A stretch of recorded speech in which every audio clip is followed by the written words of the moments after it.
So good evening, everyone. This is Njenje Media TV, and my name is Maazị Ezeoke. Today, in the series of conversation that we have had in the last couple of weeks, many of you on this platform may have seen some of it coming from Lalong TV. In conjunction with Lalong Television, this evening, Njenje Media TV is convening this conversation to deepen our understanding regarding things and activities happening within Plateau State. And the conversation this evening is titled, Plateau State Killings, the Failure of Government and the Move to Impeach the Governor by name Simon Lalong. To have this conversation this evening with me, I have speakers here. I have here Gad Peter Shamaki, who is a developmental activist, and he has done a lot of activities within the Middle Belt and specifically in Plateau State. Gad Peters, welcome. Thank you for having me. My pleasure to be part of this great discussion. Thank you. So, and another person that many of you can very well associate with this platform, a person that needs no other introduction. The moment I say the Amazon of the Niger Delta, you all know who I mean. I have the privilege once more to have my dear sister, my dearest sister, I dare say, Annkio Briggs. Many of you know she is a human rights activist and also an environmental rights activist. Sister Annkio, you're welcome. Thank you very much. Good evening. Thank you for having me. So to kick the ball rolling, let's start with, first of all, having the groundwork. And we must ask, Peters, what is it that is happening in Plateau State as we speak today? Can you give us a brief overview what is happening in Plateau State as it stands today? Well, most people are very much aware. There have been consistent killings on the plateau for the past couple of months. The killings were in Bariki-Ladi, Riom, part of Bokos, part of Mangu. We're talking about 2 central districts, but that of the Rigwe Chiefdom has been very prominent with virtually everyday killing, midnight attacks, early morning attacks, destruction of farm products, and all of these issues associated with that. Couple of weeks ago, precisely about 2 weeks ago, thereabout, some travelers through Jos were killed. And a lot of persons, we all condemned that killing, but what got a lot of persons worried was the immediate response of the presidency, the immediate response of the IG of police, the immediate response of the security apparatus in Nigeria, including His Excellency, the Governor of Plateau State. About a week ago, a community of less than 2 kilometers, 3 kilometers from the state capital were attacked consistently for hours. No help was given. Over 30 persons were killed. About 16 of them were buried. Those were the bodies that were picked. And there was protest by people, indigenous people from that community to the government house. Why did they protest? Because they felt the response of government was slow. Ab initio, some of us had advised the governor to visit the scene of those killings in Riom, the governor to address the state. All of these things were not heard to.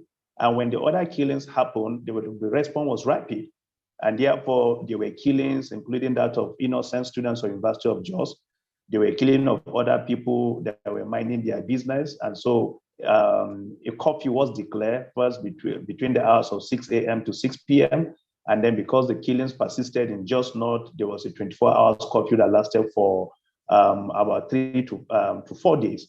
And so as I speak to you now, there's still tension in some part of Jos. And the reason is simple, because persons have been displaced from their homes.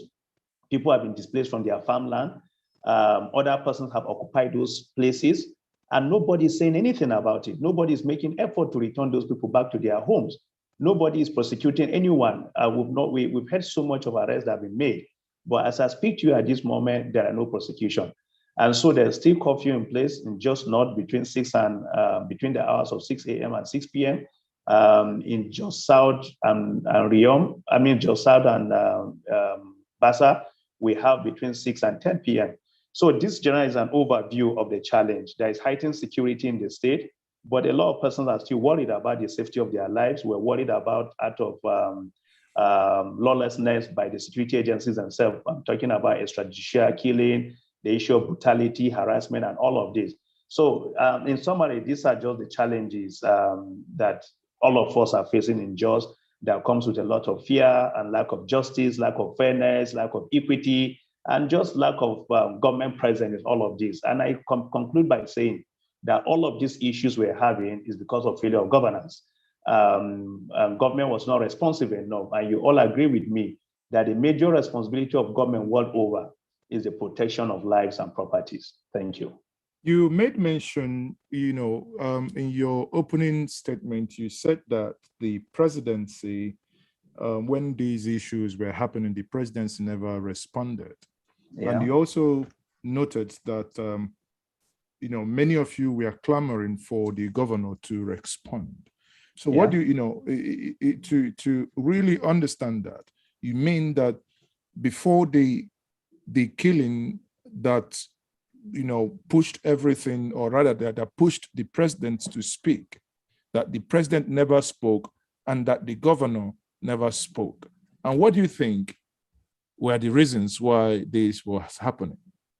Well, without fear of contradiction, the presidency never issued any statement. The presidency never showed any concern on the killings on the Plateau. And the only time the presidency issued an immediate statement was when those travelers, about 30 or thereabout, were killed. And the second time the presidency will issue a statement, which was a generic statement that was issued way days after the killing that took place in Yelwa Sanga, somewhere in Jos North, just behind the University of Jos on your way to Bauchi State. Even that statement was a weak statement. It was a generic statement, not very specific about the issue on the Plateau and not saying clearly what the government was going to do. When those travelers were killed, there were several choppers that were flying. A DIG was sent to Plateau State. There was reinforcement of security. While all these other persons were killed, the distance between where the Irigwe people were killed and the military formation was less than a kilometer. And there was no response from that place. Yes, we have STF. Talking about the state governor, his response has been weak, so to say. The killings have persisted for a long time. When several persons were killed, all the governor did was to send the secretary, that's the secretary to the state government, to visit the scene. I mean, nobody voted the secretary to the state government. People voted for the governor. And how busy can a governor be that people were killed and all we keep here is an isolated killing? And it was because of the slow response of both the federal and the state government that degenerated into the killing of those innocent travelers and the killing of women and children a couple of days ago that they were just buried over the weekend. And so there's clearly a failure of governance. And this attitude, we've seen it over and over again, especially from the presidency. The attitude of, I don't really know what's happening. The attitude of that this life doesn't matter. The response of government in some places are rapid, in some other places is slow. And so these are clearly an indication that some lives are more valued than that of others. And as long as you keep giving people those kind of impression, then you keep telling people to look, you need to wake up and defend yourself. I must quickly add that the last killing that took place in the state happened when there was curfew. Government cannot ask people to be at home and then the same government will fail to protect such a person. We had motorbikes. Even if the bridge was removed by the assailants and the killers, they should have been able to find alternative means to get into that community to help the people, because the early warning were clearly stated long before the incident happened. So clearly, without messing words, the response of both the federal government and the state government were pretty slow on the killings on the Plateau. Now, we talk about the killing. Who do you think does the killing? Well, clearly, a lot of persons in the community have accused the Fulani ethnic group in very clear ways. I don't have any evidence to show that the persons are perpetrating that act. But again, the people that have been attacked, the people that have been killed have accused them of that. And for me, as a social scientist, if the Fulani persons are not the killers, the question I ask is that why do government ask the Fulani group and the Irigwe people to sign a peace accord? It means that even the government have some fair knowledge of idea of those people that are carrying out such attacks. Because on several occasions, not on several occasions, recently when the governor called for a truce meeting, it was the Fulani ethnic group that were called and the Irigwe people. So clearly it means that the fighting or the killing are between the Fulani and the Irigwe people. When you move to Barrick and Ladi, Riom area, part of Jos South, again, the conflict has been between the indigenous farmers in quote, or the natives in quote, and the pastoralists, who basically are Fulani people. So we're very clear, and we little doubt in our mind that the Fulani headsmen have been the attackers, have been the people invading these communities. If they are not doing it themselves, then they are the sponsors of such attacks in those communities. Okay, thank you very much. Let me move to Annkio Briggs here. Annkio Briggs, are you there? Yes, I am. Okay, you've listened to what Gad Peter said. Now, the question is, obviously, this is an area where you deal with as regards to human rights. And from the narrations of Peters, it appears there is somewhat complicity. Again, this is not proven, but at least, on the surface, as he said, do you think that the government is incapable of bringing peace to the troubled region? Good evening, everyone. First of all, I want to express my deep sorrow and sympathy with the Nigerians across Nigeria, particularly in the Middle Belt, but basically across Nigeria at some point of the or the other, that have endured this massacre and what I will also refer to as genocide, as attacks specifically on Christians. Going to what happened in Jos. What happened in Jos, I want to tell Nigerians and the world that what happened in Jos, unfortunately, is not going to end in Jos. Maazị, for a very long time, in private conversations and in open fora, in private conversations with you and in open fora, anytime I've had the opportunity like now, I've always said that today is Kaduna, yesterday it was this, tomorrow who will it be? Where will it be? This thing, as I have said, is not stopping, it's moving. They've dealt as much as the Fulani headsmen, Boko Haram, jihadists, anything you want to call it, whatever you want to call it. What is happening is that there are people who are being slaughtered on a daily basis in Nigeria. And there are people who are doing the slaughtering. It's just, those are the facts. Luckily for us now, even Al Jazeera yesterday, this afternoon, CNN a few days ago, have picked up the story. Finally now, the international media is picking up the story. I want to say to all of us, Yoruba people, Ndibo people, Ishekiri Urobo, my people down in the Niger Delta region, that the next front that this thing is coming to is in the Niger Delta. I don't know why we've been left to the last bit, but I can only imagine why that is so. But if we think, if there is any ethnic nationality in Nigeria today, out of the 300 and something nationalities, if there is any region today in Nigeria that think this thing will not reach them, then they are not living in reality. What's happening in Nigeria? It's going to continue to happen. It's a plan, and this is the strategy to implement it, to count everybody, for everybody to be afraid to speak. They have, over the past 6 years, people have been chased out of their communities, of their ancestral home, and they are living in refugee camps in Nigeria. People are displaced. People were killed in Jos, and it is claimed, because it cannot, as far as I'm concerned, what you cannot prove is a claim. And the people who have, the Christians and the communities that have been killed and sacked, have said over and over again, the people that are killing them, they are mentioning them. And yet, you have a situation where it is claimed that some youths killed and attacked some people, and then the whole Nigeria came to a standstill. And yet these people, there are people who are killing, and Nigeria does not come to a standstill. There are ethnic nationalities who are killed, and Nigeria does not come to a standstill.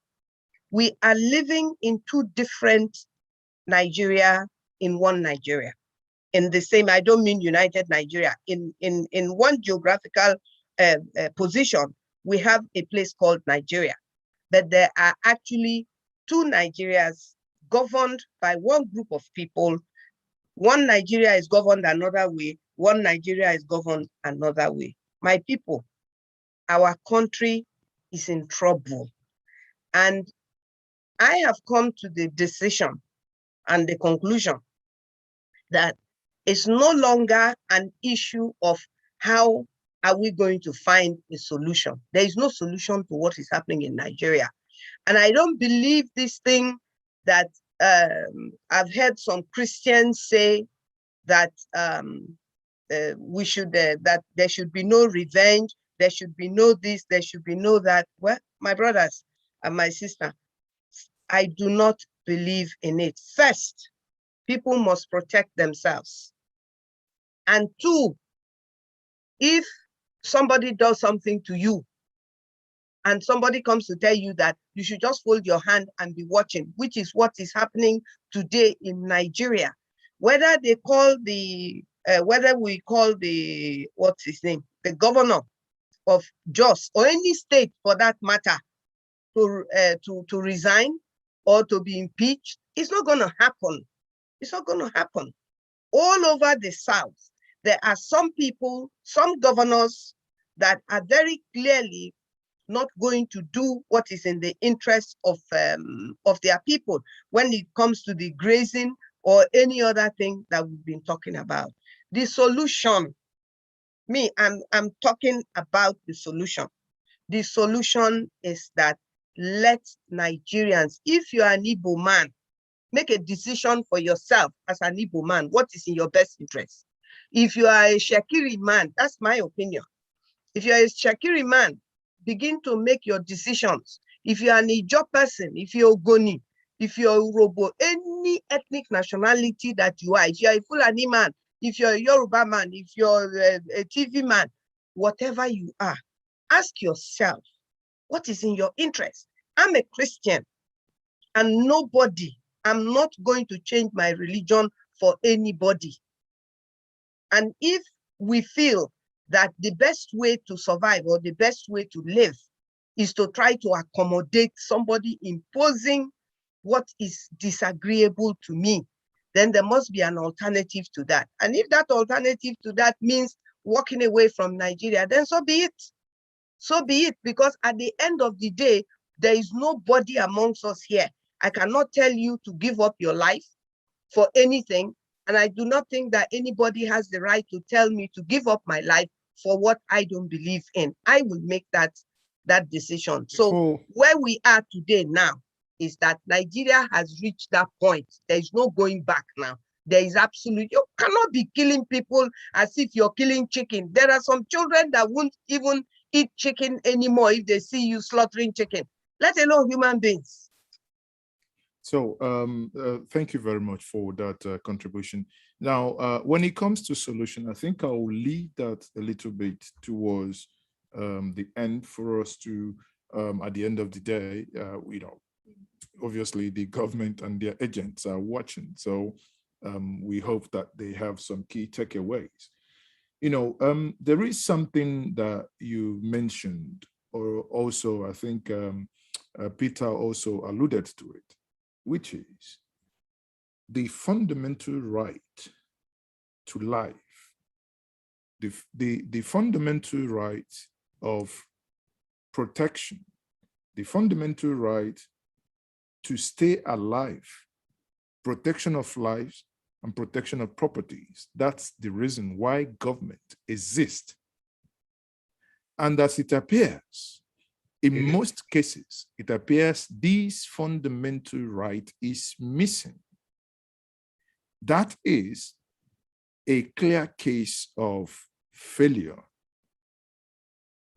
If this be the case, do you think that there is any justification for those who have failed to protect basic lives and properties to still be in power? What's your take? Absolutely not. There is no drama about it. If you claim that you're a governor and you keep saying that that it is your right as a governor to protect lives and property, and you're not doing it, then you fail. And so whether you continue to stay or you don't continue to stay is dependent on the people that you're governing. If the people allow you to stay or are too weak or are powerless, whatever the case may be, then you will continue to fold your hands and watch your people being killed. So for me, I do not think that people like the governor in Jos is able to protect his people. We all know the people, the governors in Nigeria that are trying. At least in this area, none of them are perfect, but at least in areas like this where they're standing up for their people, we know the ones that are standing up for their people. Look at Kaduna State. How can anybody enter? It's like going to West Point in America and say that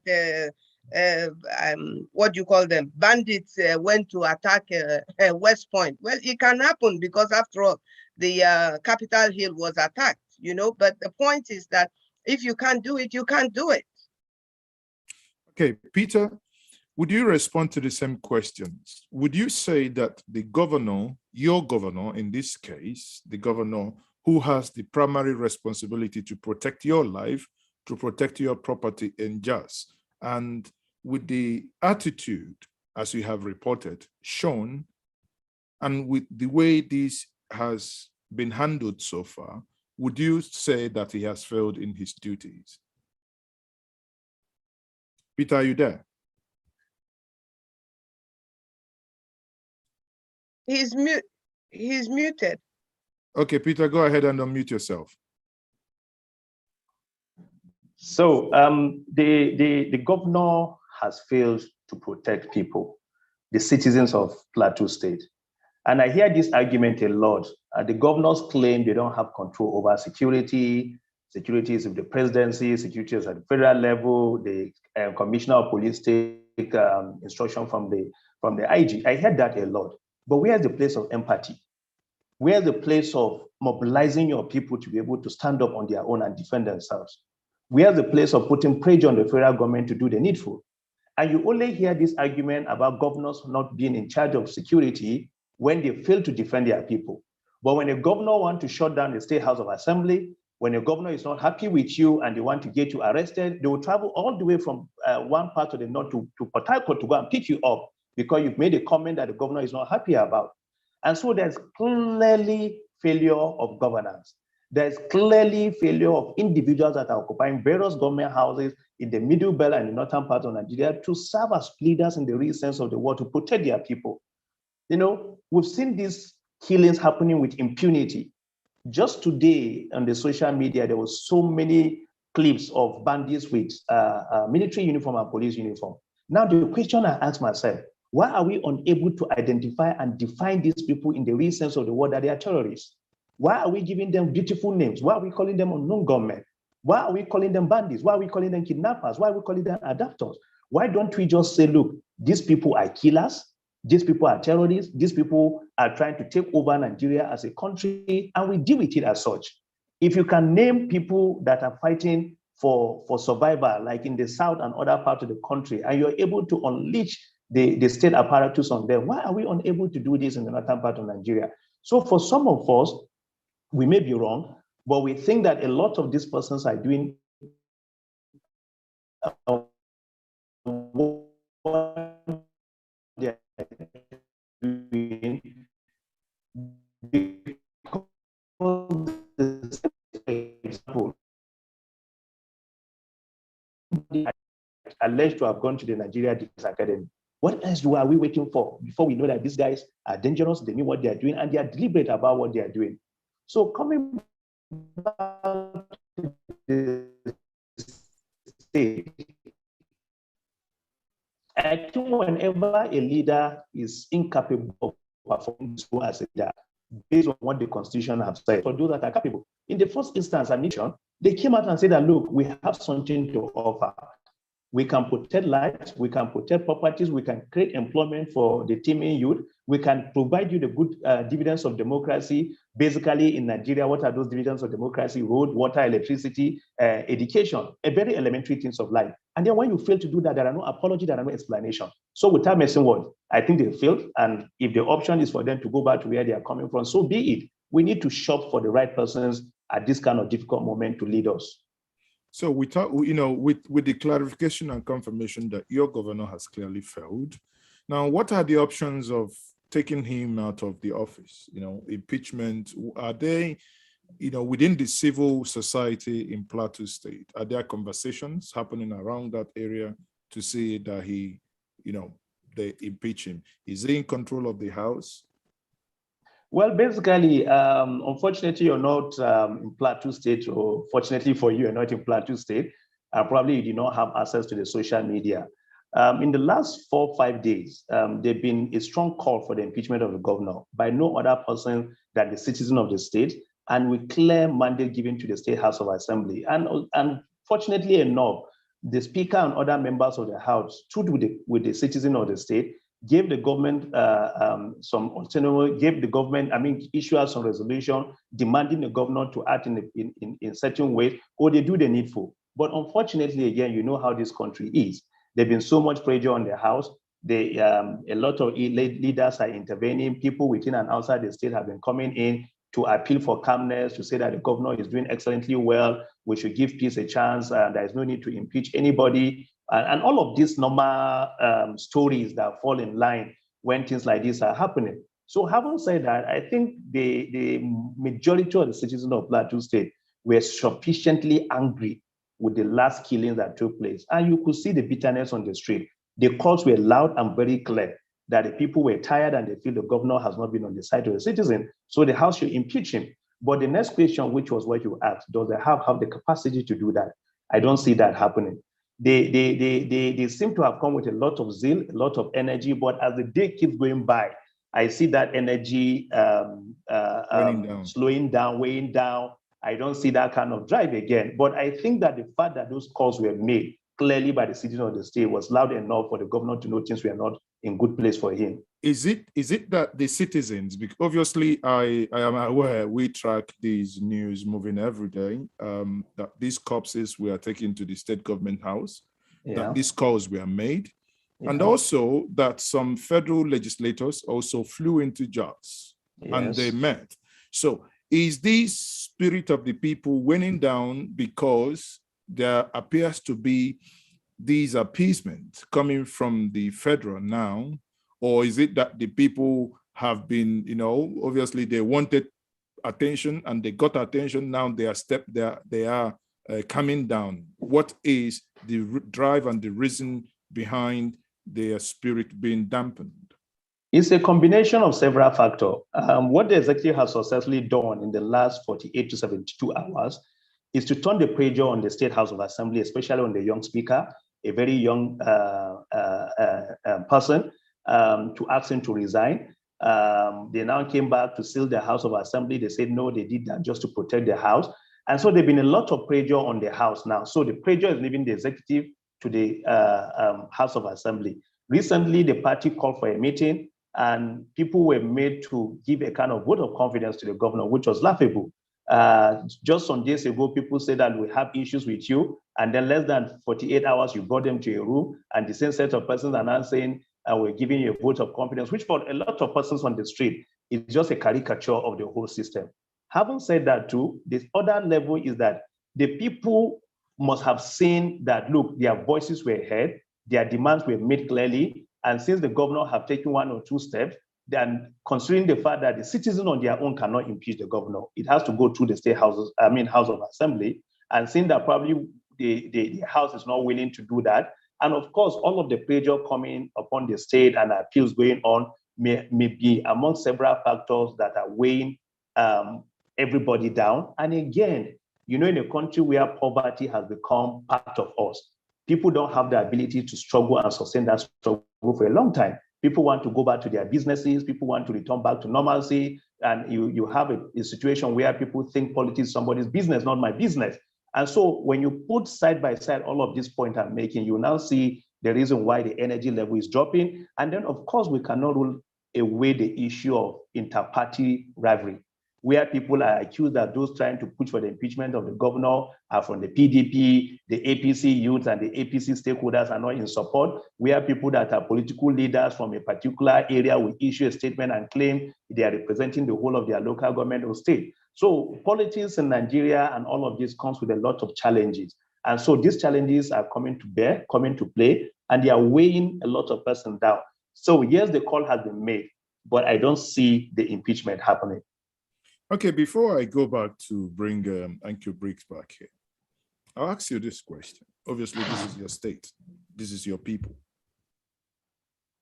Where is self-defense in this whole conversation?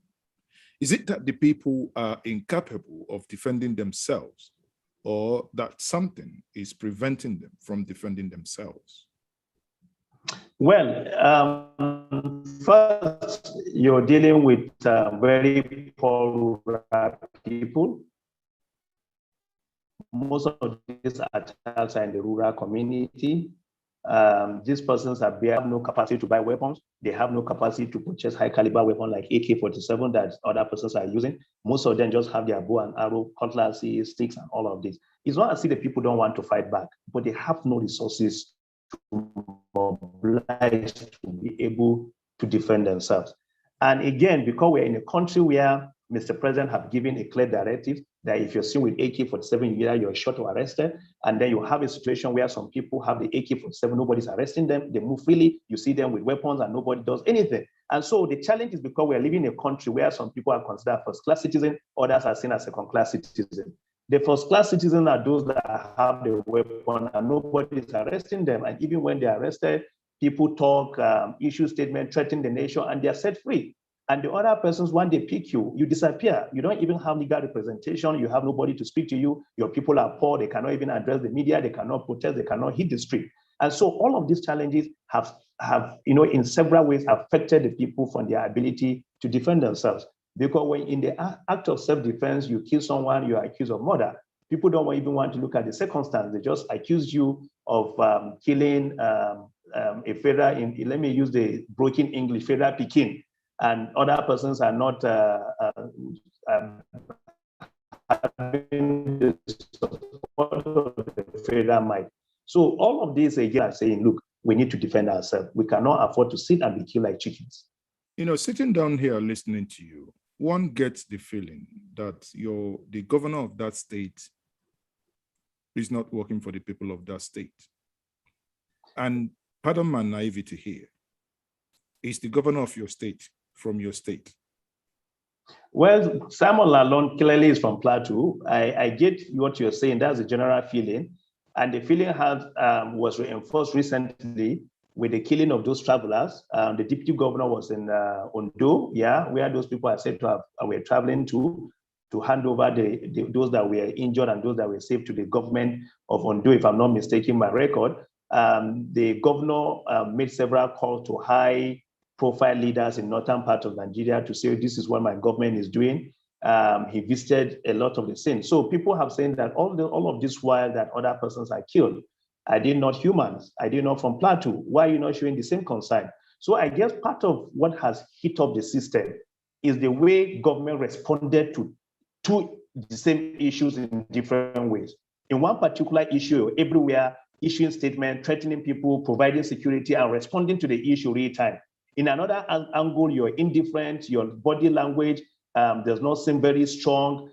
You seem not to be on the side of the people. And so clearly that's what forced the State House of Assembly to issue those resolutions saying that, look, people, defend yourself. Mr. Governor, visit those things. Mr. Governor, provide relief materials, and all of those resolutions that were passed. So clearly, Mr. Governor is from Plateau State. Do people of Plateau State feel that Mr. Governor does not show enough concern? The feeling is there. Is it a wrong perception? Well, perception could be real based on how people interpret it. And the reason are not far-fetched from what I've stated. The response of the government to one killing and the response of government to another killing of the same human beings. Okay, thank you very much. That's very insightful. Now, Annkio Briggs, obviously, again, I need to come back with that question. Maybe I'll put that back to you. The issue of self-defense. Now we hear clearly, as we started, that a case of total catastrophic failure by the government, both at state level and federal.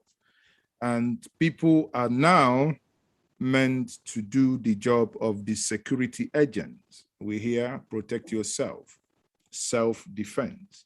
Yet, the same keeps repeating. It appears the people are incapable, or the people do not have what it takes to protect themselves. What should the people then do in this case? As we all are aware, and if we are not, it is a basic human right. Self-defense is a basic human right. Defense of your property, your family, your life is a basic human right. To have a good life is a basic human right. So when you look at all of these things, and we agree that they are basic, again, going back to what I said earlier, that we have two Nigerias governed in Nigeria. One governed one way, another governed another way. My colleague here had also referred to that, or reminded us, because we are aware that there is an order from the president which says that anybody with AK-47 should be shot at sight. There is also a law, well, not a law, but an order that is observed by the police and the army, that you are not allowed to defend, you're not allowed to defend yourself. We also know that before all these things, this push came up in earnest, the government had called on the Southwest and the Southeast and the South-South, the Middle Belt area, that everybody must hand over their arms, whether you have a license to carry those arms or you don't have a license to carry those arms. So basically then, people are being disarmed and being disenfranchised from defending themselves. And then you now unleash people on them to kill them. As I said earlier, today, I am convinced that the action depends on the people, not on we the people have to take action. I do understand the worry and the fear that is in Nigeria. But you see, there is this thinking that we must have individually. If you sit down in your home and somebody comes to kill you, or you are out on the road, God forbid, and a car hits you, both of them are dead, you're dead. So now, as a person, what do you want to do? Is it that you will just sit down, let somebody come and kill you, or you will just walk, you're walking on the road, either carelessly or not your fault, and somebody kills you? The bottom line is that there is ongoing killings of people in Nigeria, Christians mainly, and people from a particular, majorly all the other ethnic nationality. I saw, I think I read a place where Fulanis gathered and were saying that even the United Nations cannot do anything to them because they are in charge of the United Nations. I don't understand. Are they the Secretary General of the United Nations? Is he a Fulani man? He's not a Fulani man. It is Amina that is a deputy, the deputy. So when you hear certain people talking like this, and then we are at their mercy, what I'm saying is that it is up to us, the people, everybody listening, people at home, people abroad, whatever it is, in Port Harcourt, where I live, in the Niger Delta, anywhere where we are. The fact that we are alive today talking about this thing is just that it is not us. I heard Peter talk about their House State Assembly members behaving one way and then the next day behaving another way. You see, eventually it is up to the people who are at risk. What do they want to do? It's not good enough as an activist, as a rights activist. You can't just one time come out and say something and then go back into your house and sit down. I know that it is at risk, but I cannot leave myself, not defend myself, and come and defend you. And so all of us, everybody, whether we're in Plateau, whether we're in River State, whether we're in Niger Delta, we must see the danger now. The danger is there. There is nothing to fix. I don't know what we're talking about. Do we really? And it doesn't matter, like the naval commodore said, when they asked him, aren't you afraid? He said he doesn't care. I mean, if you watched him, it's not that he's reckless, but he has reached the point where it really doesn't matter. Does it really matter? He has to speak the truth. You know, so I am saying that our people, every single Nigerian, whether you're Igbo, Yoruba, Ijo, whatever, if you know that you are at risk from what is happening in Nigeria, just saying, oh, the government is not doing like this, the government is not doing like, it's no more enough. They are not doing and they will not do. So what do? We have to, Maazị, we have to ask ourselves, what do we do? And what are we going to do about it? No, that brings me to, before I let you, go, and I want to make sure that everyone, those of us in this room, please note that you can always ask questions. We'll be taking questions now that we're about to round up. Use your digital hand to raise your hand, that you'll be called upon to ask your question or make your contribution. And those of us watching online, please, if you could just subscribe to the channel, if you could share the stream, that would be much appreciated. Now, having said that, solution. At the beginning, you mentioned that part of your solution will be that man to their own. So can you, obviously throw more light on what your solution is?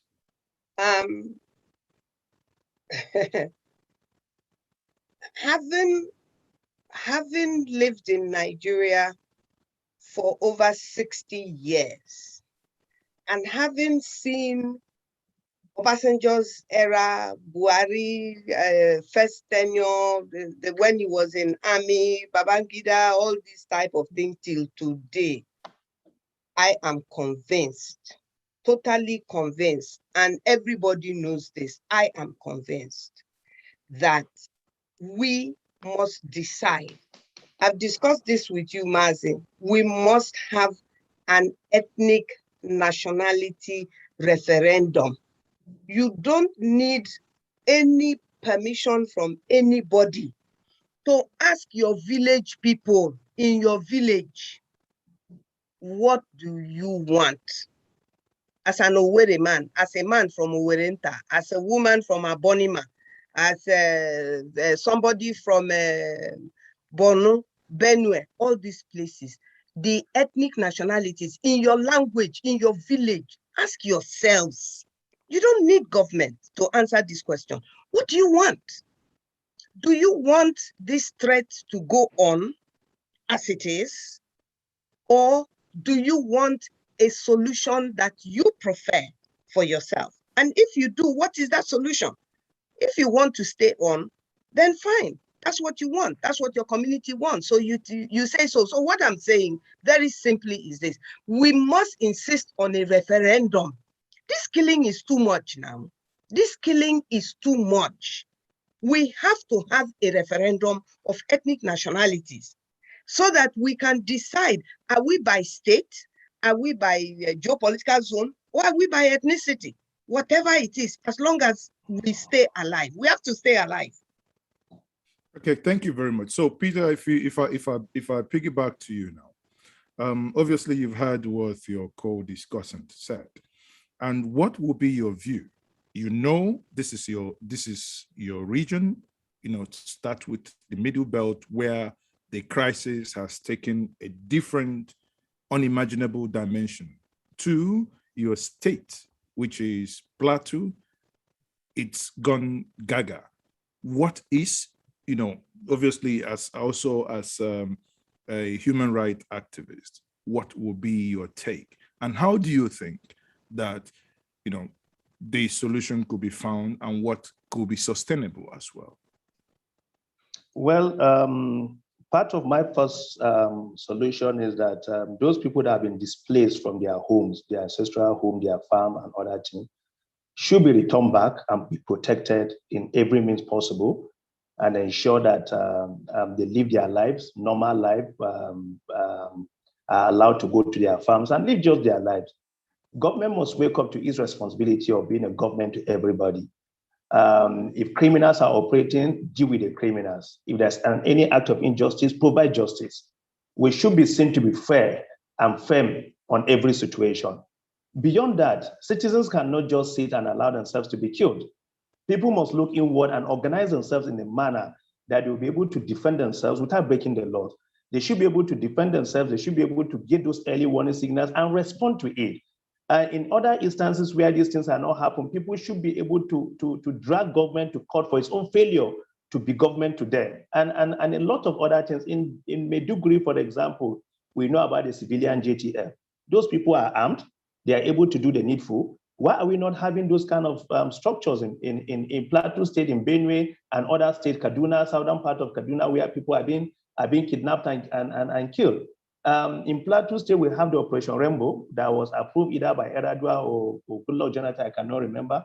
We need to strengthen those kind of local security apparatus to be more functional.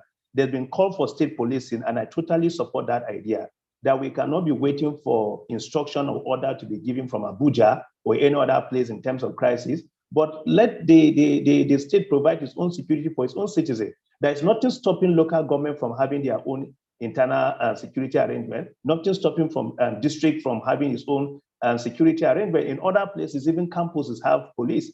And so these are things we need to see happening. And I guess one of the reasons why the Plateau State Assembly was on order fire from a number of persons was because they call on the people to defend themselves.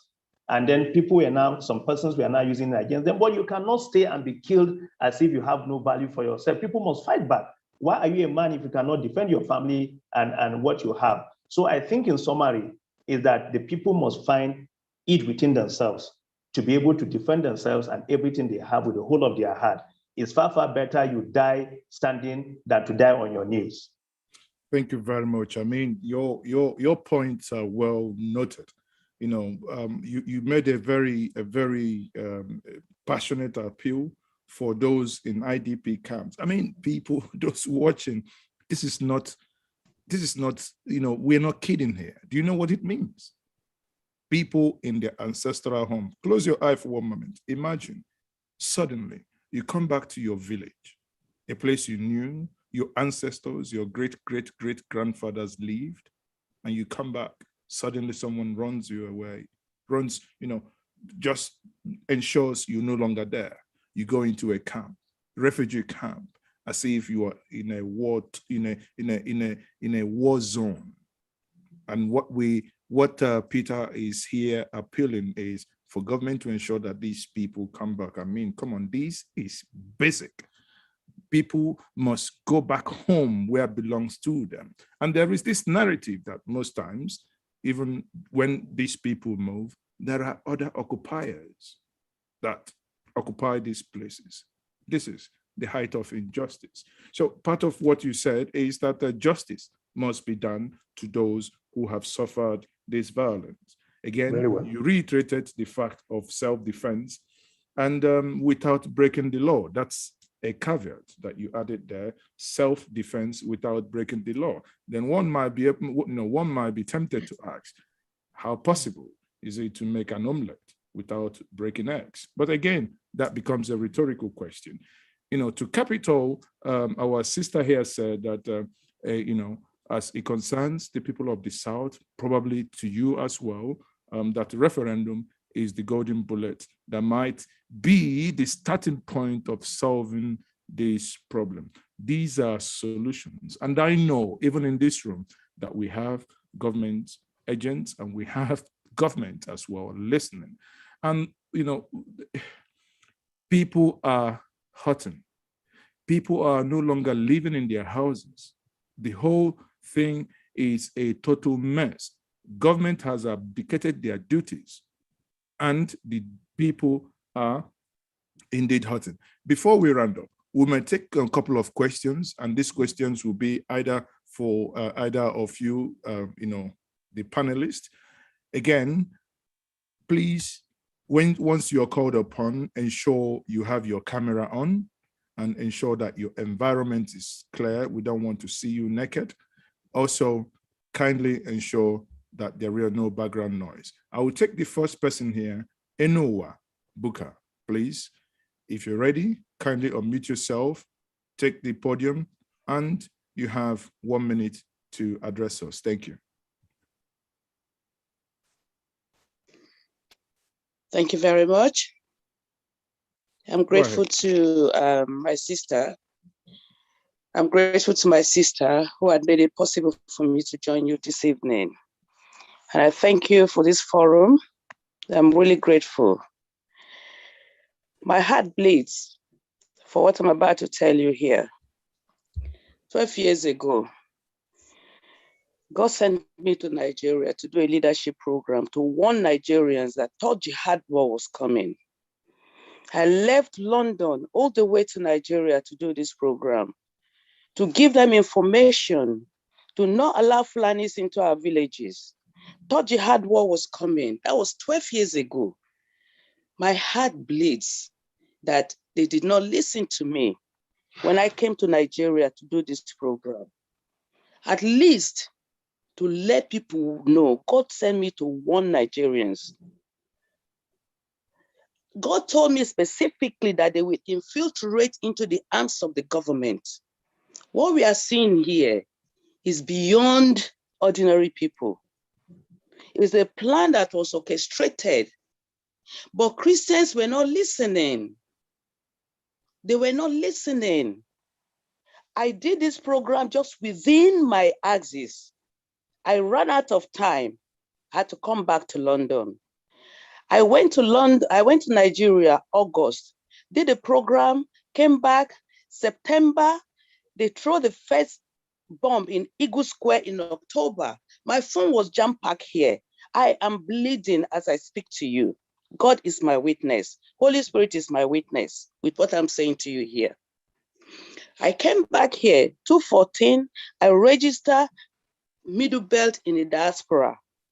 I've been calling people to no avail. Listen, my advice to anyone that is listening, we need to defend ourselves. The government cannot do anything for us. The government trained these people and put them back in the government to fight us. This is real. My heart bleeds because when it started in the north, if only Nigerians could stand up at that time, to face Maiduguri. All Nigerians should get up at that time. But Nigerians were sitting down. These people are taking over from one state to another. We have lost it, but God will save his own. Now that we have woken up, we need to do something. We cannot rely on the government to help us. The government will not help us. We have to do this ourselves. Thank you. Thank you very much. Thank you for that. And Peter, I would piggyback to what she said here, what Buke said. She again reinforces what you said in before, which is self-defense. And you said something, and I want to piggyback on it. Is it impossible for the states to have their own vigilante services?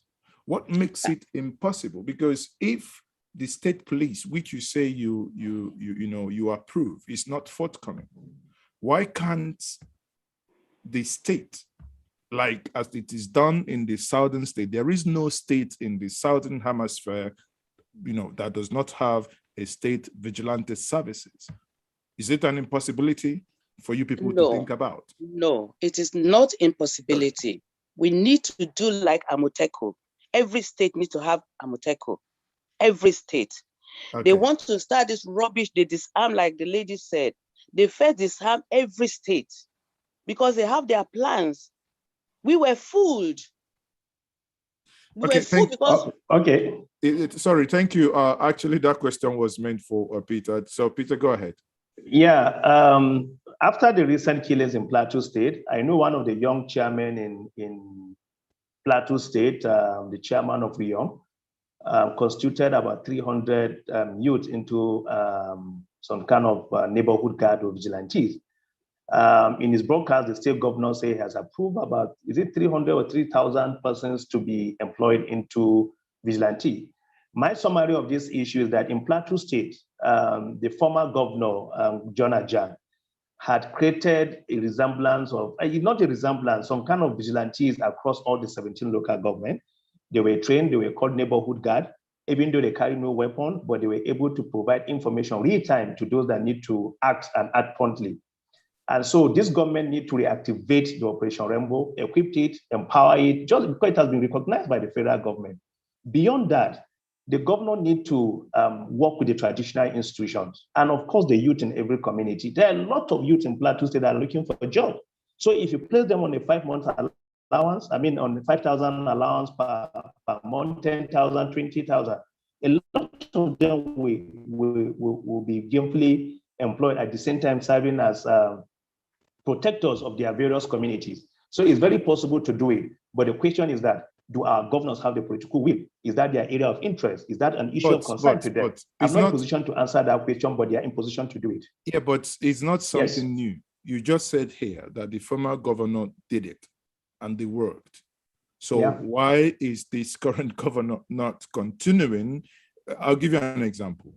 I am from Anambra State. In the case of my state, around 2007 or thereabout, the state formed, when Bakassi boys were disbanded, there was a state legislation, backed it up, and it was formed. But at least every successive government have taken it over and have improved on it. So why, if the previous governor had it, why is it not being done in this government? Is there any reason? Well, a lot of us have wondered why the government does not seem to be interested in supporting Operation Rainbow to function at its optimal best. But I think with the recent happenings in the state, with the outcry, with the condemnation and the clear demand for action by the citizen and various stakeholders, I'm hoping that the governor will have a rethink and see how best he's going to spend more time and resources supporting the people to stay alive and being a governor to everyone. I think if we go by the 3,000 persons that he said in his broadcast that have been recruited or are going to be trained, then I think that's the right step in the right direction. But again, I've been wondering, like a lot of citizens of Plateau State, why is it taking us such a long time for this kind of response to happen? So it clearly shows that probably his mind is not there, it's not done there, or he has a lot of other things that are of interest to him. Okay, thank you. I will take the next question from Pius Tongman. Pius, quickly, you have 1 minute. Okay, thank you. My name is Pius. I'm speaking from Jos, the Plateau State capital. I've listened keenly to God Peter and Mrs. Briggs and other people who have contributed as regards the killing in Plateau State and as well the process of impeachment. Well, we're young people, and I'm sure we have what is called karma. Well, posterity will judge each and every one of us if we play politics with people's life, of which for me, it shouldn't be. Then secondly, that the youth came out. Sorry, hold on. May I interject? That the youth came out. Hold on. Sorry. Or in support with the House of Assembly. For me, it wasn't true. It wasn't true. Those youths were paid. A House of Assembly member came there. Some of us were passing. We also saw pictures, and we know those who were protesting, and we know who came to give those youth money in the names of the standing with the House of Assembly. And the following day, there was a turnabout of what happened, in Plateau State. And, a lot of dialogue has been going on as either impeachment, standing with people, telling the Plateau people what we should be doing.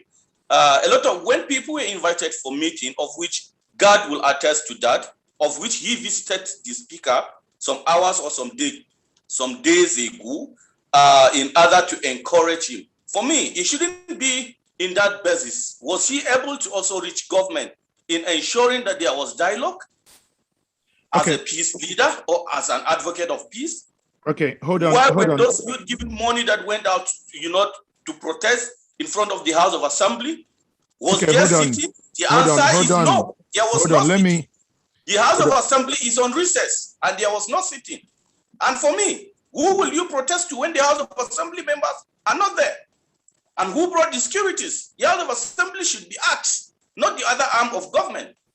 Yeah, perhaps they can ask the security aid whether they send securities. I think we need to understand, certain discussion clear, whether the killings were masterminded by who, and who are those people that have been added, who should punish. For me, I think justice, should be meted on whosoever is guilty. But as the issue of governance, we all have a responsibility as young people. As young people, we are gatekeepers. We need to preach peace. We need to be speaking about peace. And our elders who have failed in one way or the other should be able to see us, contributing impactfully. Not coming to, TV or, online, discrediting government and giving other narratives that for me, I think is untrue. It's not true. Okay, if you hold on, sorry, I have to interject here. Videos and evidence. Sorry, again, I need to mute you. I need to interject. I've given you time. I would bring you back, but I need to bring decorum here. While you speak, I interjected. You didn't want to stop. Now, I asked you this question, then I will unmute you back. You said that the youths were paid and that the youths were playing politics with people's life. Now, can you explain to us how a people will be paid when their siblings, when their kith and kins were killed in barbaric manner?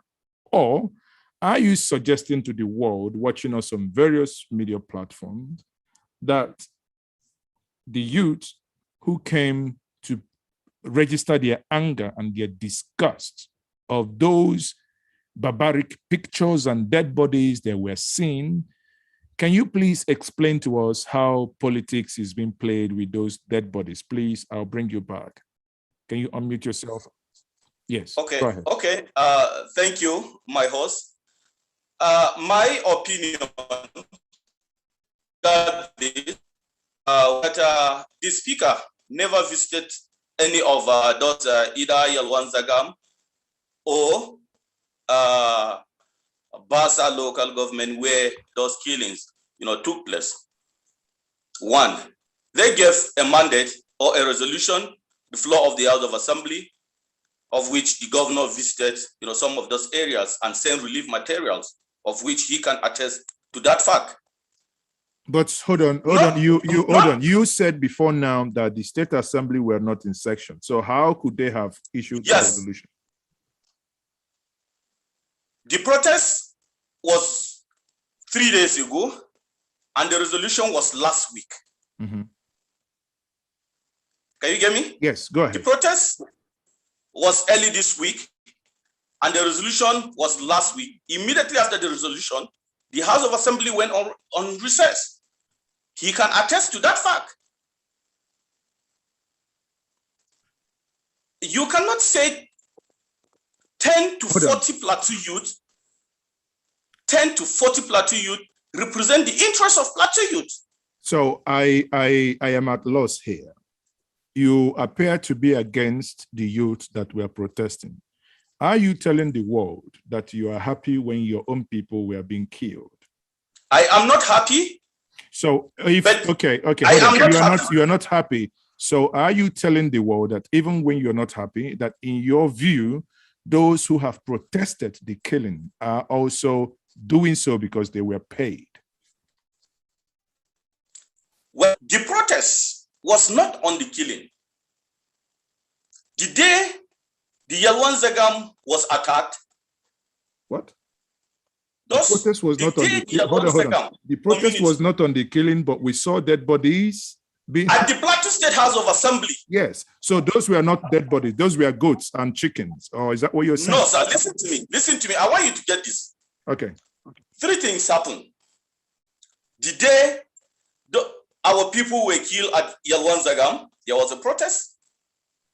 From the Plateau State Mortuary Hospital to Plateau State House of Assembly and to Plateau State Government House. 1, there was a protest by PDP youth that were sponsored that went to the House of Assembly. 2, there was another protest in solidarity that Lalong must succeed. And Lalong is a peace ambassador. That was what was used in that last protest. Now, the second protest, the second and the third happened this week. The first protest by the PDP youth were not more than 40. And we saw House of Assembly members who came there and gave them money. If there is anyone here that will come and counter, fine, so be it. Then the other you came, no. Thank you very much. Thank you very much. I would, on the issue of paying money to the youths, what I don't want us to do here is to reduce the conversation between PDP and APC, because this is about human life and the sanctity of human life. But again, I thank you for your contribution. I would eventually get Peter to respond to this, but let me quickly take another question from another guest. So Tony Akpan, please, 1 minute. I think we're now running out of time. Tony Akpan, please go ahead. Yes, good evening, Njenje. Thank you for the opportunity. What I'm hearing this evening actually breaks my heart. I think it is inconceivable that the president of this country, contrary to nature and the provisions of the United Nations, can make a public statement. I hope he was misquoted. Can make a public statement that people have no right to defend themselves. I think it is inconceivable. Number 2, I'd want to say that a quote from John Maxwell is that everything rises and falls on leadership. Correct. If we're going to be able to move and protect ourselves, there must be leadership. Who is going to provide the leadership? We must come out of the electronic media and put our feet on the ground and begin to provide leadership at the level of our neighborhoods, the level of our communities, level of our local governments or cities and all of that. We need leadership to be able to gather people together and be able to expound to them the necessity for them to defend themselves and how they can defend themselves. A lot of people would want to do that, but they are confused. They don't know what do they need to do. So somebody needs to be able to rally them. That leadership also needs to be able to provide lobbying at the level of government, even where structures had existed before and are no longer functioning. Then somebody has to be able to lobby government, put pressure on so that those structures of defense can be revived. This matter of self-defense is not a sprint. It is a marathon. It is good to see youth when people are killed, they carry dead bodies and go to the State House of Assembly and all of that. Then after that, everybody disappears into the neighborhood. It has to be sustained pressure, sustained action. If that is not done, we're not going to be able to stand against what we are facing at the moment. And finally, I'd love to bring this quote out by Edmund Burke. He says, "For evil to triumph, it is sufficient that good men," and I'd love to add good women too, "do nothing. If we do nothing, evil will prevail." Those are my thoughts. Thank you. Thank you very much. Thank you. That's, I couldn't have put it better. Now, but I think in this context, for evil to thrive, men equals both men and women, so that the feminists wouldn't take us to task. But, on a serious note, you did make, indeed a valid and very interesting point. It might also interest you to know that there are, like the Middle Belt Forum, Middle Belt and Southern Coalition, there are groups out there which we are aware of that are being put together in order for people, as a coalition, for people to begin to speak to one another and to provide eventually that leadership that you talked about. Thank you very much for that salient point you made. Thank you very much, Tony Akpan. Okay. Now, can I bring back, let me bring in Sawabia again. Sawabia, please, can you quickly make your intervention? Sawabia, why that has been happening? Why that happens? Linda, please, get ready. Good evening, everyone. That in the house, the host, and those who have spoken. My name is Lillian Madaki. I'm speaking from JERS. I want to commend the convener of this meeting, or convener of this program. Sincerely, my brother he has really spoke the mind. All he said captured the whole thing that happened. I don't want to go because we're talking about like this time around. We're talking about politics. I don't want to mention politics with this because this is humanity and it affects all of us, whether we like it or not. If we don't urgently are going to ask, posterity will ask us questions as to what we did with what we did to address the situation. Okay, now, everybody has spoken and everybody spoke well, but let me also support the call by my sister, Mrs. Briggs, for the issue of referendum. I wish to say that those of us from this angle of disadvantaged community need to ask our people exactly want and how do we want to live. We need to take serious. Let's shy away from the sorry, about the issue of sorry, I'm hello? I'm sorry to stop you there. Your connection is not helping matters. We could barely understand half of what you said because of the poor connection.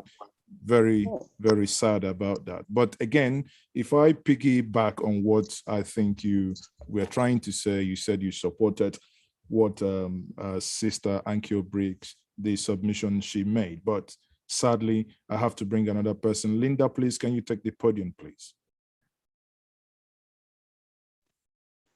Linda, kindly unmute and turn on your camera. Please, again, you have to turn on your camera. If you have to speak to us, we need to see your face. Please, if you do not turn on your camera, now we will no longer call you. Go ahead, Linda. Linda, go ahead. Okay, good evening all. I'm really glad to be here and I enjoyed every part of this discussion. My name is Linda. I'm from Plateau State. And what I want to ask today is that it's coming from the Plateau perspective, and I know it's all about insecurity. We keep saying that the perpetrators of this evil or this crisis that we're having on the Plateau, we do not know the people. And we have records of over 50 communities that have been displaced as a result of crisis.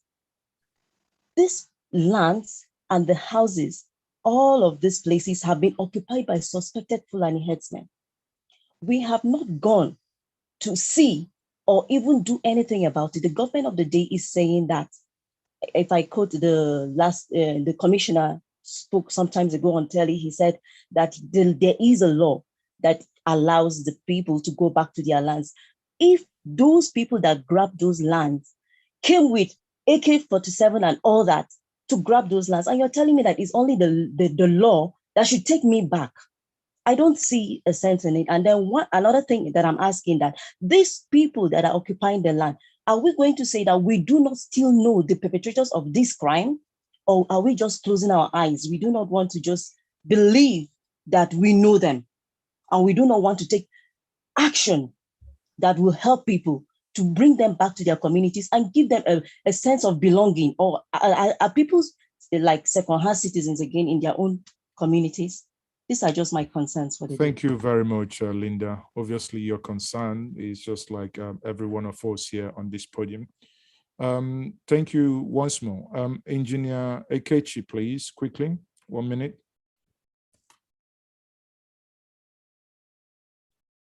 Engineer Ekechi, 1 minute, please. Good evening, everybody. And this forum, God will really bless the person that started this. I live in Jos, and I'm from Imo State. I can tell you guys, there's no place like Jos. All of this Nigeria, the people are very accommodating. I don't know the governor one-on-one, but business has tried to make us come close. The governor is a peace-loving person, and the issue of Plateau State is not political. I would not really want anybody to bring politics into this. People's lives are being lost. And when you come, I will really want the security agents to go to National Population Commission and ask them what they went through back in that local government, what they saw back in that local government. These things are things that are on ground that people should. Some Fulanis have occupied lands belonging to. Would you be able to, without going into, none of us here, it's this evening, we can't go to back in Ladi, but are you able to tell us what's happening there and what your point is? Yeah, my point here now is there are areas these Fulani herdsmen have taken over from the indigenes of Plateau. And for you to even access that place, you need approval from people who don't even own the land. These things are really not what we should, or how it should be, or what it should be. And for the Plateau people should learn to arm themselves too, because this thing coming up now is everybody must learn to defend himself one way or the other. And for the vigilante, there are vigilantes, but they're not paid. The vigilantes, the locals provide them torch, we provide them whistle. They are not armed. So how can you fight someone with AK-47? You can't fight someone with AK-47. Okay. Yeah. Thank you. So, thank you. I am saying nobody should politicize this issue happening now. There's nothing like politics in human life. Lives are being lost. Lives are being lost on both sides. Let's try and embrace peace, and peace alone is all we need now.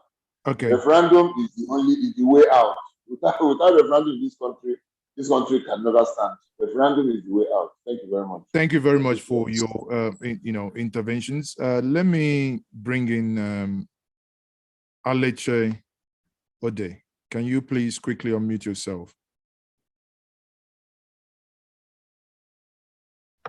Thank you, everyone. It's my pleasure to be on this forum, and Annkio Briggs, it's great to be on a forum with you. I've always admired you from a distance. The issue of the Middle Belt, particularly Plateau, Benue, Southern Kaduna, and the killings that have been happening, I think we as Middle Belters should begin to deviate from the political connotation. Pious Tongman, great for you, but you see, we have no excuses anymore for all those who are our rulers or governors or whatever. Whether we like it or not, they have failed us. It's not a political issue. It's that we are ourselves dying. And until we get our house right, we cannot speak to outsiders. People from Imo, Rivers are talking to us today. Instead of us to get our house right, we are busy fighting whether Governor Lalong or not. That is not the issue. Our people are dying. Our people are dying, and it is painful. Let us stop talking about governors. They have failed us. What can we do for ourselves? What can we do? How shall we marshal our own ideas into a cohesive, coherent agenda that will benefit our people, regardless of governorship or not governorship? When they talk of referendum is good, but what do we want out of the referendum? These are the issues that should be engaging us. What are the political ideals that we want for the Middle Belt? I don't care if it's Lalong there or it is Otom or it is, we are tired of the politicking. Our people are dying day in, day out. How can we get our people to survive?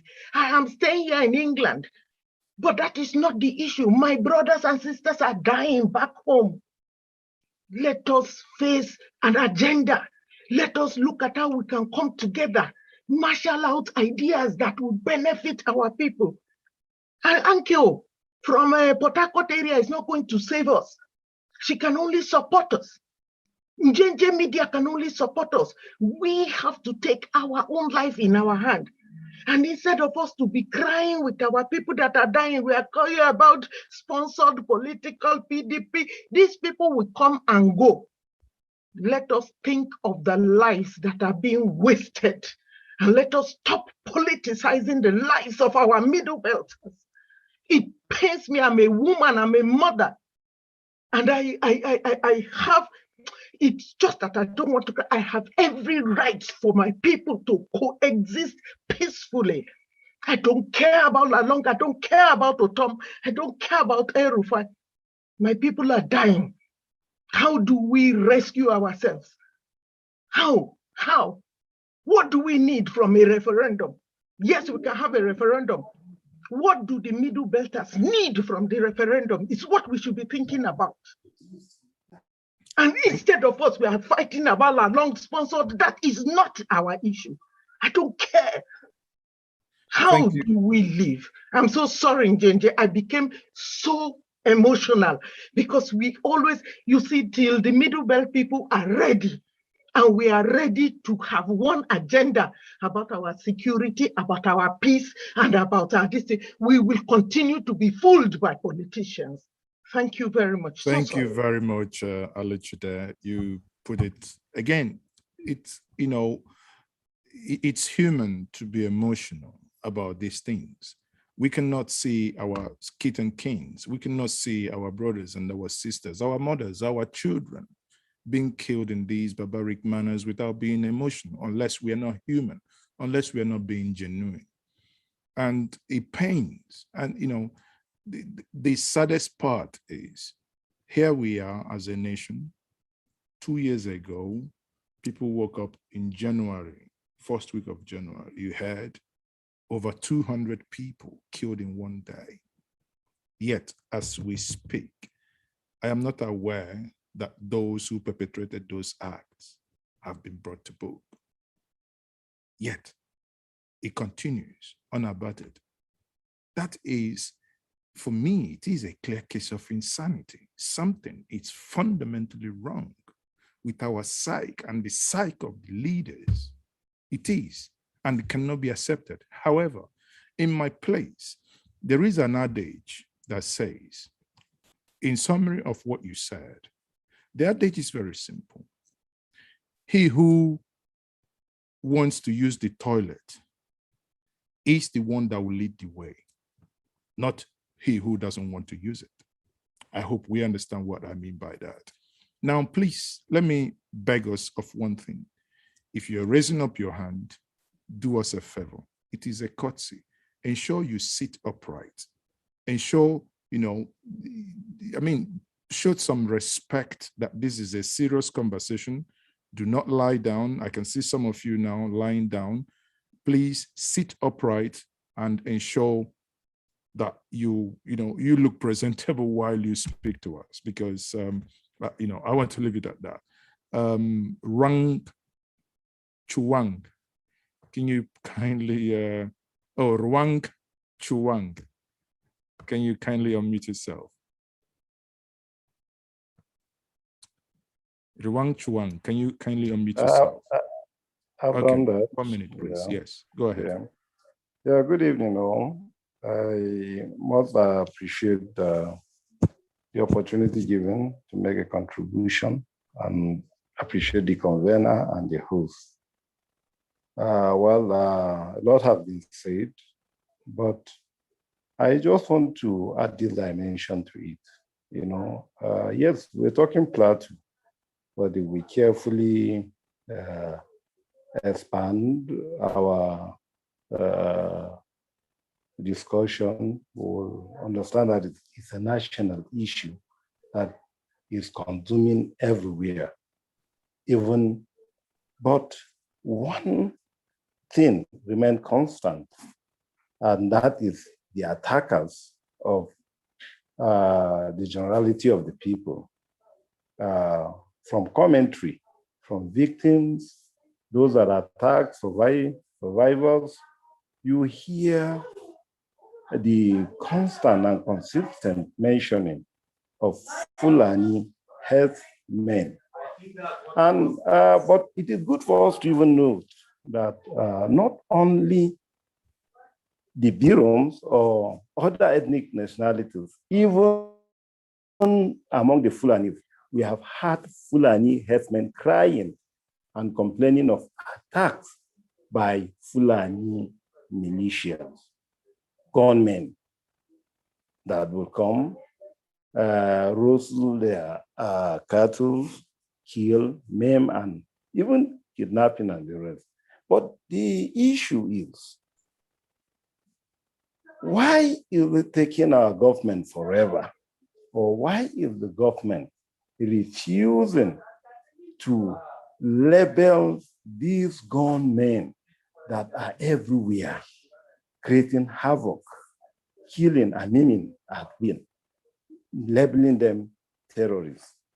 I think the number one thing that we must do, that government must show that its hands are clean on this, that they have nothing to do with this, is to come out.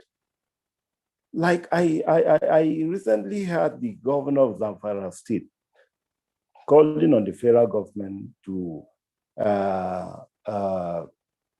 declare a state of emergency on security. How will you declare a state of emergency on security while those that have carried arms against the nation, that are killing in hundreds, in tens, in hundreds, and thousands, and we are counting, if not over 1 million now, for the past years that these people have been on their terror activities? Why is it taking us forever? Or the government seems not to be ready to declare them a terrorist group? Because when you do, that will be the first step. That will be the first move that will make every Nigerian and every people all over the world will see a government living up to its constitutional responsibility of protecting lives and properties. Okay, thank you very much for your contribution. We have 2 more people. Joe, kindly unmute yourself. Joe, please. Yeah, good evening, everyone. I'm pleased to be here with you on this forum.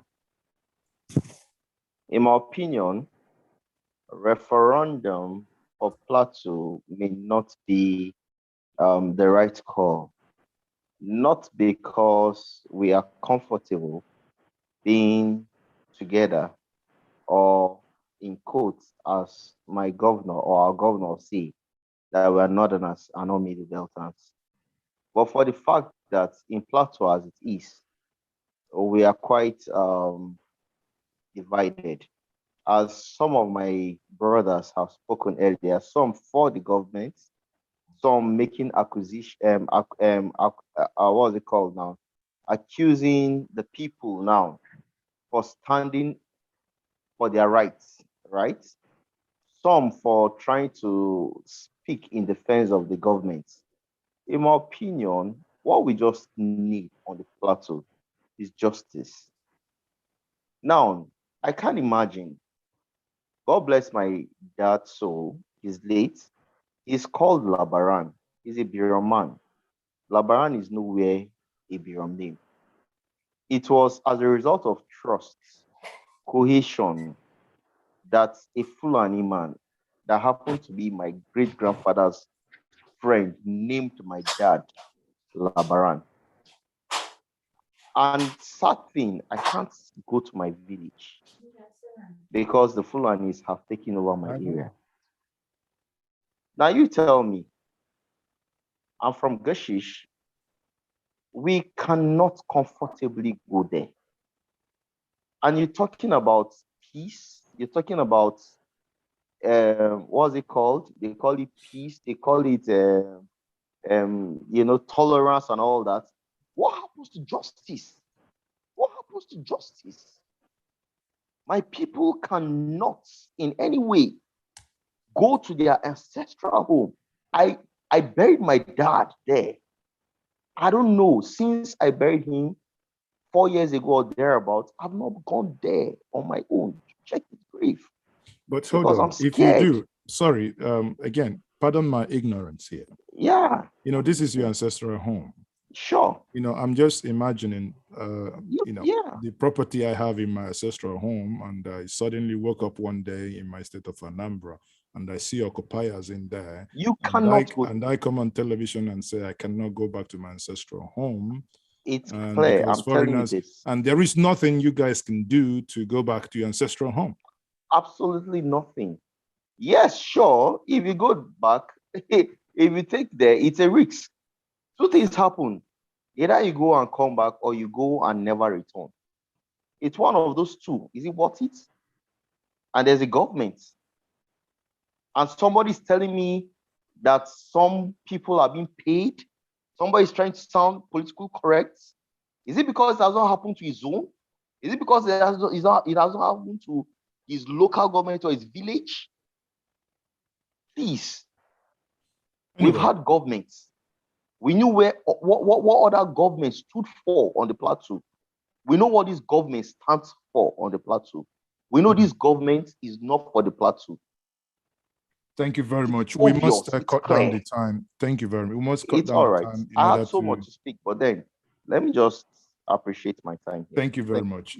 So that we take more people. It's all right. I appreciate it. Anne Sua, please, can you quickly unmute yourself? Again, someone is using Infinix Smart. Can you change your device name?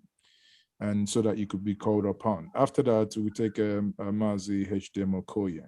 So Annie, please, can you quickly make your intervention? Can you hear me?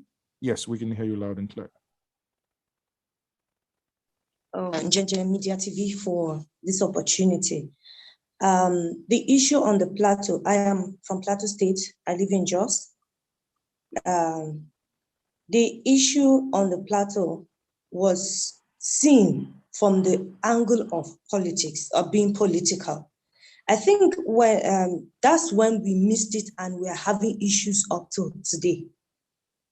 As at that point, we felt, okay, it's a political thing. And when it was PDP that was in government, those that were not in government then were always bombarding the government. I wanted to comment strongly today to say, okay, this is my position about our issue. The issue of blame for past years on the Plateau is a strategy that has not worked for us. I believe at this time and at this moment, we need a change of strategy. Sir, some weeks back, there was a stakeholder at the former governor and some former leaders on the Plateau with the National Assembly leaders, the minister, all were in one place for a meeting. You could feel the pain, the joy, you could feel the excitement, the happiness of the Plateau people, seeing our leaders, our elders coming together. The pictures, it went viral. The comments were just but heartwarming. Now, elders and our leaders, it shows that it's our scene on the Plateau revolves around, begin to speak with one mouth and tell ourselves the truth that this is the enemy we're fighting, and we face them all. On the Plateau, we have indigenous Muslims. On the Plateau, we have indigenous Christians. We have, just as the last speaker spoke, we have Fulanis. We grew up with them as if they are part of us. I grew up in my house with Mama Furera. That particular Fulani woman lives with us in Ampere. My village is Ampere, in Annkio local government. That woman stays in our husband comes from the bush, he brings it to her, and I grew up knowing that woman, Mama Furera, in our house. Today, as I speak, we have a man called Inusa. Inusa has stayed in our house for almost 40 years. He is a Fulani man. We call him our father's firstborn because before my father passed, he was one of the closest to my dad, and he still lives with us. Those are the kind of family and relationship we know. Now, these people that we have cohabited with each other, by the time we divorce ourselves from sentiment of this other Fulani being more brother to you than those that you have lived with for years, we will get rid of these criminal elements that come in and perpetrate evil and disappear. Again, I want to say that the problem on the Plateau is not crisis, because I had calls from friends who call from other states and say, just people, why would not too like crisis? Why would not too they fight? Sir, people unexpectedly kill people, murder people, and crisis. That is not crisis. So by the time we come together and agree that Plateau is a home, Igbos that have their families, they were born here, everything, their life is here, and we take Plateau as a home, we will begin to identify these criminal elements because some of them live with us. Thank you very much. Identify them, and then that is when we'll have a solution for the problem we are facing on Plateau removing politics away. Stop blame game. No, Lalong is against the people. The speaker is with the people. At this moment, we need the speaker, the governor, the senators, the House of Reps members, the ministers, appointees, traditional, religious, youth, and everyone on the plateau speaking with one voice. Plateau is our land. That's a very fine place to leave it. Thank you very much for your intervention. I will take the last one before we then call it a day. And I will invite the panelists to come back again and put together, obviously, based on all the comments you've made, there will be summing up their concluding thoughts. Ezeoke, again, you know the rule. You've got 1 minute. Thank you very much for your time. Thank you, Maazị. It has been a wonderful discussion tonight. However, I was a bit hesitant to make a contribution. However, I think what is happening calls for everyone to, that has something to contribute, to do so, because we were all there when they came. This didn't start today. When they came from the governments, our political leaders were all there when they came. They stripped us of our humanity. They strip us of our livelihood. Now, what they are trying to do is just kill people as if life doesn't mean anything. How can this be? It's of no use relying on the government. We must only rely upon our own determination. We can only help ourselves by standing together. We must strengthen those amongst us who are, weak and cannot help themselves. When this question of, self-determination or self-defense comes up, we must understand that it is right now that we all stand up and, settle this question once and for all, because we cannot keep, having this conversation, how long are we going to have it for? I know Buhari has a little more than 16 months to go, but that is a long time. How many people are going to die? How many are we willing to accept to die before we all say, okay, that this has come to a head, that we must settle this question once and for all? I think the Plateau people and the Middle Belt in general, they have this issue. I believe it's Mark Jacob that mentioned it, about the religious aspect of, the priests telling people not to defend themselves.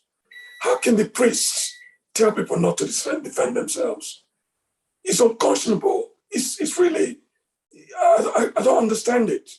People must understand that religion does not tell you not to defend yourself. Christianity does not tell you not to defend yourself. Bible does not say so.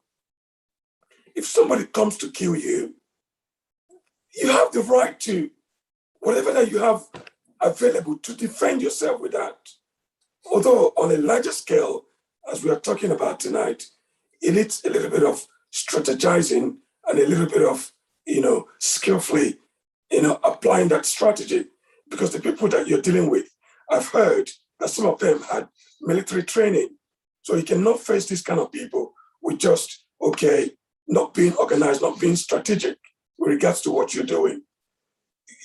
It requires a little bit of strategy because I believe they are a bit organized for them to be able to be carrying out this kind of murder and be getting away with it. So it requires people to get organized and strategize. Learn these people. You can learn the way they operate. You can get into their midst and get intelligence out there, how they move about. It's not difficult. There's a lot of instruments now to do these things. There's drones available. How much does a drone cost? To be able to surveil your own surrounding. It doesn't cost It doesn't break a bank for people to, and those drones that we have these days can fly for miles and miles and miles, surveilling the place. It only requires maybe 2 or 3 or 4 drones to surveil, you know, a large area and see what is going on. This thing doesn't take, you know, too much of money to curtail with regards to the technology that we have in place today in the world. Drones are there, which can help with surveillance. There's other things people can do. Walkie-talkies are there, which can call people up. There's things people can do. I don't know why people just sit, you know, dormant, just waiting for them to be killed in order to be able to, I don't know, whether they want to see themselves as Christian martyrs because they die because they want to see themselves as persecuted people. You cannot just sit around and get killed and then cry that you are being persecuted. You have to get up and do something, at least do something. If you need instruments to defend yourself, they are there. You just have to look for it. It doesn't cost that much either to be able to acquire instruments that can do a good surveillance. And they do it at night too. Okay. You can see people coming. Thank you. You can just leave yourself open like that and then get killed. And then you come and cry. Just apply something, strategy, buy instruments. They're cheap to do. It's not difficult. It's not expensive. Thank you, Maazị.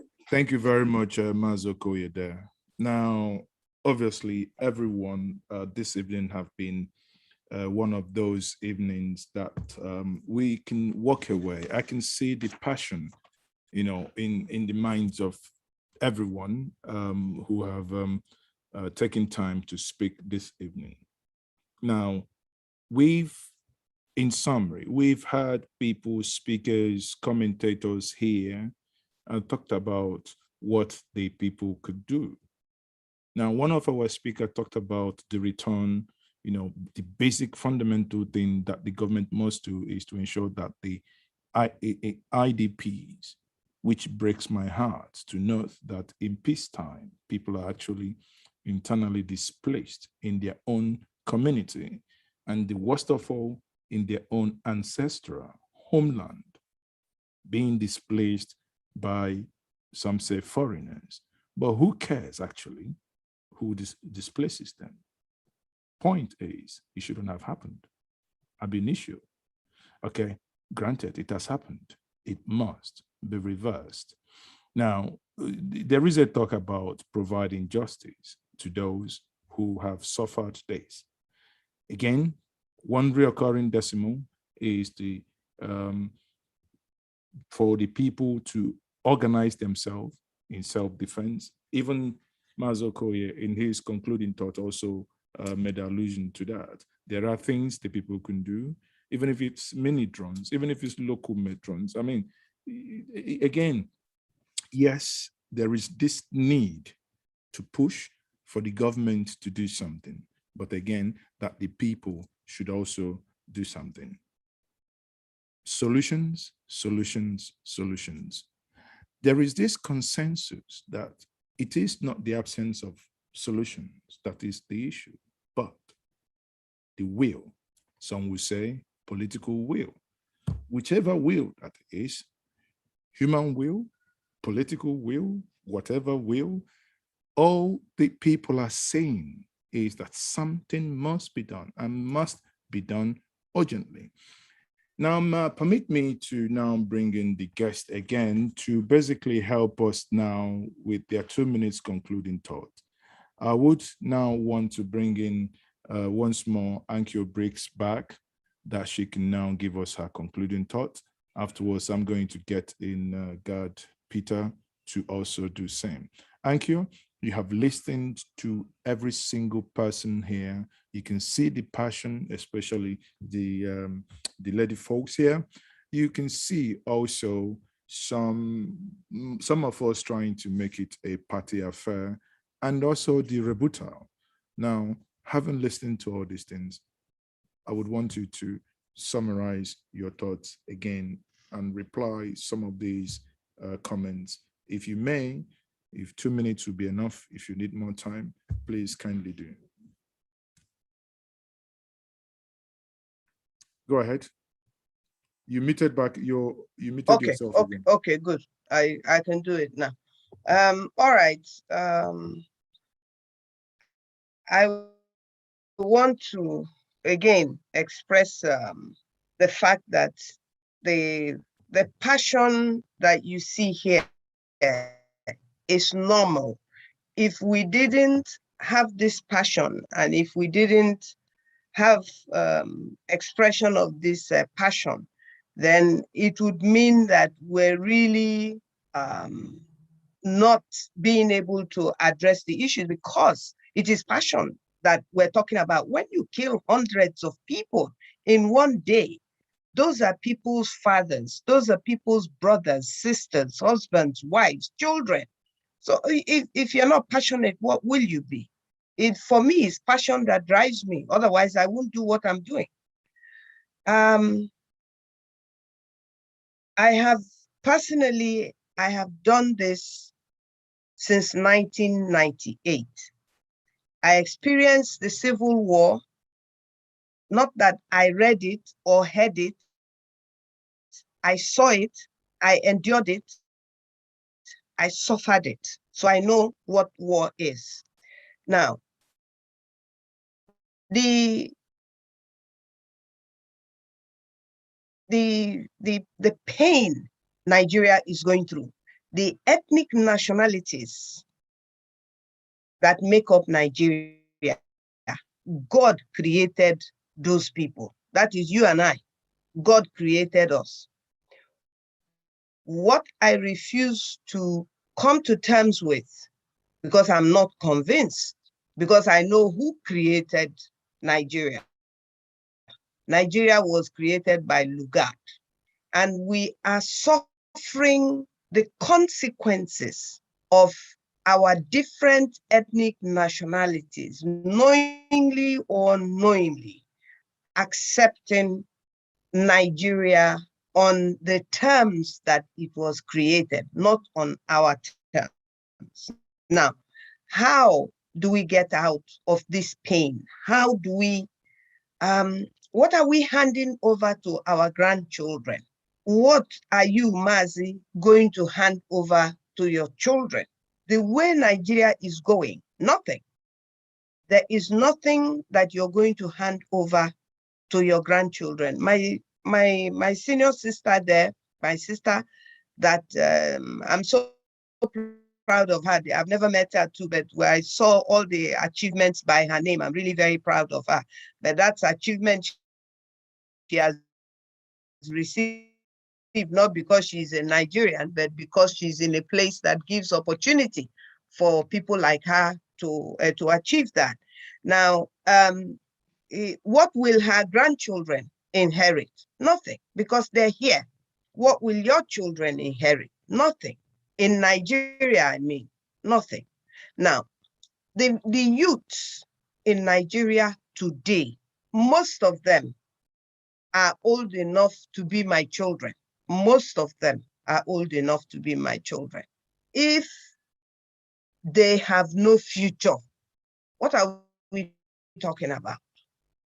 We have a situation where a few million people who are not originally the people of what we know as Nigeria today are now controlling and telling the owners of Nigeria what to do, bragging that the United Nations, that they control the United Nations. You can see what is happening in Nigeria. Some people come to the media and talk anyhow and make any threats. Look at what the Mieti Allah said to Akerele. As we're talking, Akerele, the Governor Akerele, I was reading it. He was telling him that the Southern Nigeria Governors Forum issue on the, what do you call it, on grazing. It has not done Autumn any good. So what's the meaning of that? It means it won't do us any good. And yet some of us are still talking about politics. What politics? This is not about politics, people. It's not about politics. This is not about politicians. It's about the people. Who are the people? You and I. Yes, we all want to stay alive. And it's easy to stay abroad and tell us in Nigeria what we should and shouldn't do. I understand, because you see, you're speaking, people are speaking from a position of what works. But we have also seen what has happened to people like America, people in Afghanistan and stuff like that. People have made mistakes. If we don't learn from these mistakes, our own will be worse. People will say, oh, how can you talk like that? It's not positive. It's very positive, because I can see we must look ahead and see what is coming, what is already here, and what it will result in. People, we have to get together and help each other, Middle Belt, Southerners, all the ethnic nationality. I don't know how to express this any more than I'm expressing it. It's about the ethnic nationalities. It's about us. And unless we learn and know that our survival is important, this thing is getting worse. Yesterday or so, I was on another forum, and I said that threat that was made, that some people will they dip their swords and their Quran in the Atlantic Ocean. That's where they're going. That is what this is all about. I mean, if I am proud to be a Christian, and so I should be able to talk as a Christian. We all cannot be afraid. We all must not be afraid. So for me, this is my position. It has always been my position. It will continue to be my position. And if I'm asked to explain myself, this is what I think. This is what I know. This is what I believe, based on what I'm reading in the papers of Nigeria, where the president, so many Christians have been killed. At no time as the president of Nigeria ever come out to recognize the fact that strangers, as he calls them, foreigners, as he calls them, bandits, Fulani headsmen, and all kinds of stuff, are coming in and killing Christians. And there are people who are making it as an APC or a PDP thing. It's not an APC or a PDP thing. It's just one set of people wanting to take over Nigeria. Thank you. Thank you very much. That's a very fine place to anchor it. I hope we still have Gad Peters. Yeah, very well. Yeah. Okay. So you may now go ahead and, basically in 2 minutes, and put your final conclusion and submission.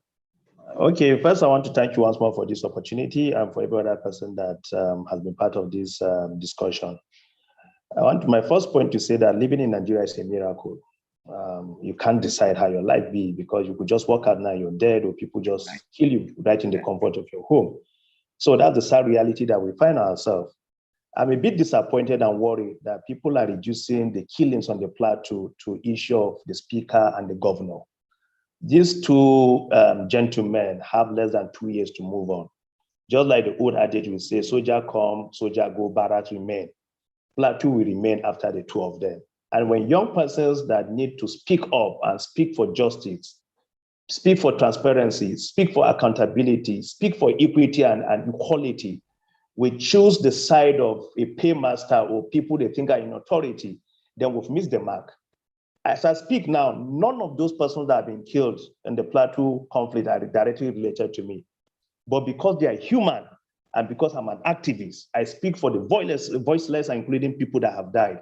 And the unborn child, I share in their pain, and I will continue to be a voice for them, because a lot of persons do not have the privilege we have to be on a discussion like this. I'm not a government spokesperson, and so government have a lot of resources to give the narrative they want to give. Ours is to give the narrative that is on ground, the situation we found ourselves in, and to provide solution to what we need to do as a people. And so I go back again. Are people displaced from their home? Yes, they are displaced. Have government returned them back to their home? No, the answer is obviously no. Is there any ongoing effort to return them? That we don't know. The government respond appropriately to those killings? The answer is obviously no. As I speak to you now, are still people living in peace? The answer is no. So whatever we need to do as a people to ensure that we return peace back to wherever we find ourselves, we need to do it. Irrespective of our religion, irrespective of our ethnic affiliation, whatever position we hold as individuals does not matter to humanity. What matters is that life has been lost. We need to do what we need to do to protect that life. You imagine a situation where animals don't kill other animals except they are under threat. But here it has become a daily affair for people to be killed, and people feel it doesn't matter. But you know, we all know the story of when they came for the Catholic, people say, no, I'm not a Catholic. They came for the Protestant, people say, I'm not a Protestant. They came for the Jew. At the end of the day, when they come for you, there will be nobody to speak for you. And this is the single reason why when things are wrong, we need to stand up and speak against it. With the strongest of voice, we need to condemn it. I take you back to history before I round up. When the killing started in the Birom land, people say it was a Birom issue. People argue that the Birom people are very stubborn, unruly people. Gradually, it moved to other places. As I speak now, the Irigwe people have gone through their crisis. The last community that were attacked in Plateau State are one of the most peaceful people in Plateau. What offense did they commit? Their offense was because they are ethnic and religious minority. Their offense is because there was nobody to respond at the appropriate time to save their life. And what other happened? Because they could not defend themselves. So I want to submit by saying that what we're discussing here, and I refuse to be dragged into petty politics of Nigeria, is the issue of life and death, is the issue of the presence of institution and the lack of institution to protect those that need to be protected. Where taxpayers will pay our money, where is government for the people? Is government paying compensation? Is government providing relief material? Is government saying that, look, with the strongest possible term, this will not happen again? These are issues we need to be worried about. I dare to say that we're human. And whatever you don't want it to happen to you, don't pray that it happen for another person. But when people are in crisis, please empathize with them. Let's not come to this kind of international platform and we're trying to justify whether government is responding or not. If government is responding, these killings would have been happening, period. And I rest my case. Thank you.